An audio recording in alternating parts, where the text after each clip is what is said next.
your brand is meant to do only one thing. It's this vehicle that you're building. And this vehicle is a vehicle of communication. It's a platform of sorts that creates a trust relationship between yourself and the person you are serving.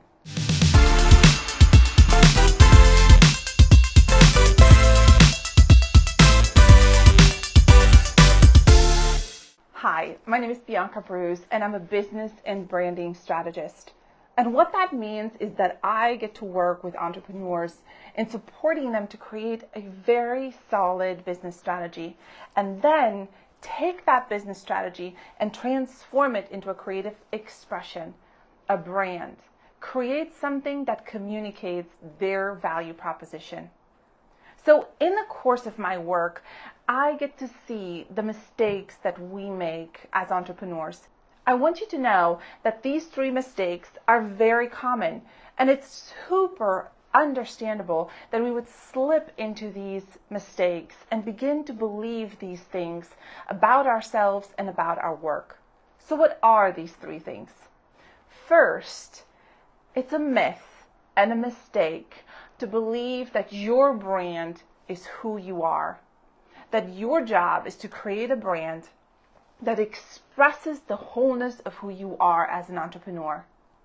Recently, I got the great privilege of working with 2 women. They happen to be a mother and daughter duo. I love them. They were so dynamic. They're so engaged. They're so aware of who they are. You can tell that they've done a lot of work, really digging deep into their strengths and their qualities, that they've done a lot of work around working with each other. And they were very clear about what they wanted their brand to express. And at the core of their brand really was this idea of hospitality. This notion that they wanted to create something where other people would walk in or be enveloped by them in such a way where they would understand who they are better, where they would become more confident as a result of having worked with these 2 women, this mother and this daughter. And when we first started talking with each other, it was really obvious that there were several ideas that had been floating around, all sort of around the same service type. But the different expressions had definitely been floating around. They could have done this or that or maybe this other thing. But at the core of all of the ideas was exactly their value prop, what they actually wanted to do, which was this hospitality bit. Now, had they engaged in this or that or this other idea, and had they created brands or a brand around this or that or this other thing, each one of those brands or expressions would have taken on an entirely different form. None of them would have been completely who these 2 women are. It would have simply been a different kind of an expression of who they are. So the work that we did was to refine and look into the different directions, and eventually they came up with the perfect idea. And it was a little bit of a surprise, a little bit of a coincidence if you want to believe in that, but really it was preparation and practice and purpose all coming together into this one moment where their brand kind of popped out of nowhere. And around that, we created a brand. Now that brand is an expression of who they are. It's not the totality of who they are. So it's really super easy when you are passionate about what you do to get wrapped up around your brand and to forget that your brand is meant to do only one thing. It's this vehicle that you're building. And this vehicle is a vehicle of communication. It's a platform of sorts that creates a trust relationship between yourself and the person you are serving. Now, the person you are serving might be a client or a customer. You might have a service or a product or both. But this platform serves your potential client and customer long before they become your client or your customer. It builds trust. Your brand builds trust. And one of the ways that it does that is through story you tell, through consistent communication that you have with those around you. So that is the first mistake that we make. The second is that we absolutely play into our fears. It is so easy to lean back and to look and contemplate at all the things that could go wrong. Imagine if you discovered in the midst of creating your brand that this has already been done. What if you fail? Or what if nobody wants what you have to offer? There are a million ways to play into your fears. I was telling my daughter just today, she is just fresh in her career, in her adulting career. She's going into college, she's learning new skills. And one of the things I was reminding her when she was out working today on a gig as a photographer, I was telling her, you know, your brain cannot tell the difference between fear and fun. You are wired to have big emotions. And sometimes when you are fearful, all you have to do is to tell yourself, I'm so excited. Because new can be scary. And new can induce us with this jolt of fear that makes us stop. And we're not meant to stop. We're meant to move through that feeling. And one of the ways that we can do that is by reminding us and ourselves that this is actually exciting. Branding is like that. When you pour your vision into something and you are sitting there and you're creating this platform, this vehicle of trust for your customers and your clients, it is so easy to get stuck, and it is so easy to get stuck in fear. But listen, you've got to move through it, because as you move through it and as you tell yourself, this is exciting, a whole manner of things could go wrong, but what all could go right? And more importantly than right and wrong, remind yourself, why are you doing what you're doing? I'm reminded of the mother and daughter. Their mission was hospitality. Their mission was to create a brand where other people would walk in and feel seen and feel more confident and better about who they are. That is what they hung on to. And the brand was built around that.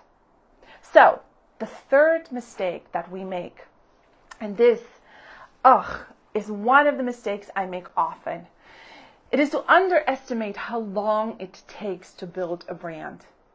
It is effort, and it is tears and sweat and doubt and joy. And it is highs and lows. It feels lonely, but it feels exhilarating. It is all of the emotions all at the same time. The closest that I can describe it to is the feelings I feel in a close relationship. That is a little bit of how I feel with my brand. It is a continual relational endeavor, if you will.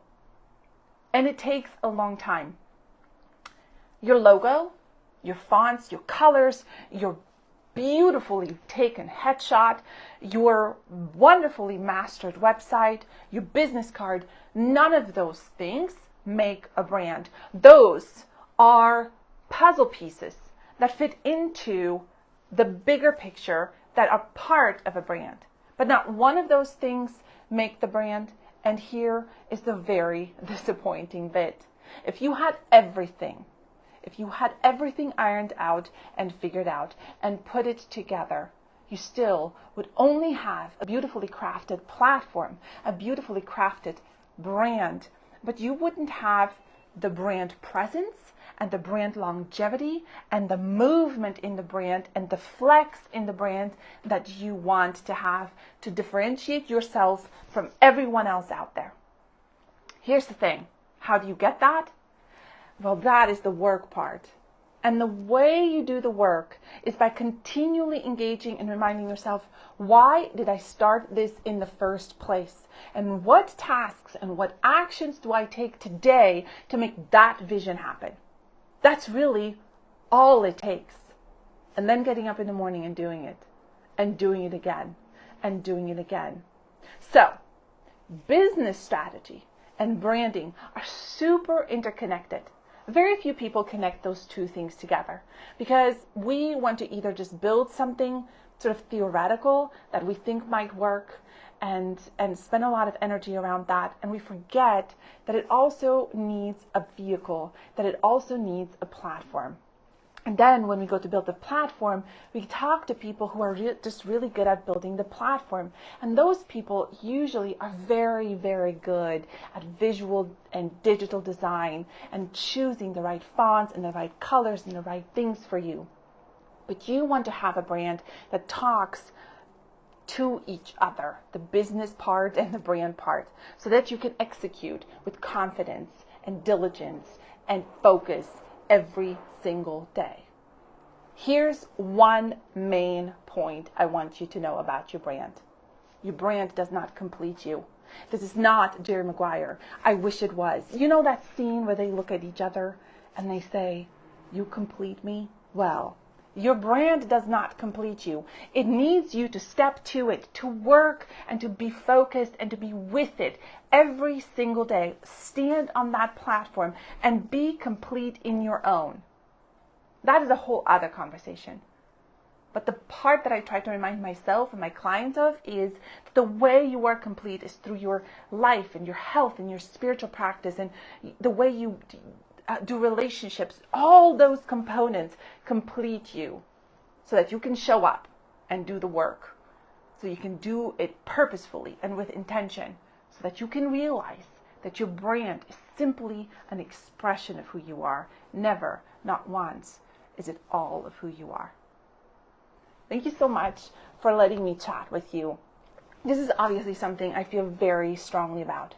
And because I feel so strongly about business strategy and branding and about entrepreneurs being equipped to do the best work we know how, I've created a free Facebook group. It is completely free. There are no sales. And the reason I created it is so that we can get together and in a private setting, in a communal setting, learn from each other, be inspired and motivated both professionally and personally, because we're whole human beings and we need both the professional and the personal inspiration and motivation, tools and tips to move us forward and to support us in moving our work forward. So if you want to join, if you're interested, there's a link below. I would love nothing more than to have you join that group and for you to share this video. We do this work because we believe in it. By we, I mean myself and my team. There's always somebody behind this camera making sure that I look somewhat regular and I'm able to speak to you. So it takes a village to make this happen. And we all appreciate it when you share and like and comment. We want to hear your questions, thoughts, ideas, and pushback. We call that Q-tip, and we thrive on that. Please be sure to tune in next week for another episode of Work Flourish Wednesday with B. It's my pleasure to speak with you. I'll see you soon. Bye, guys.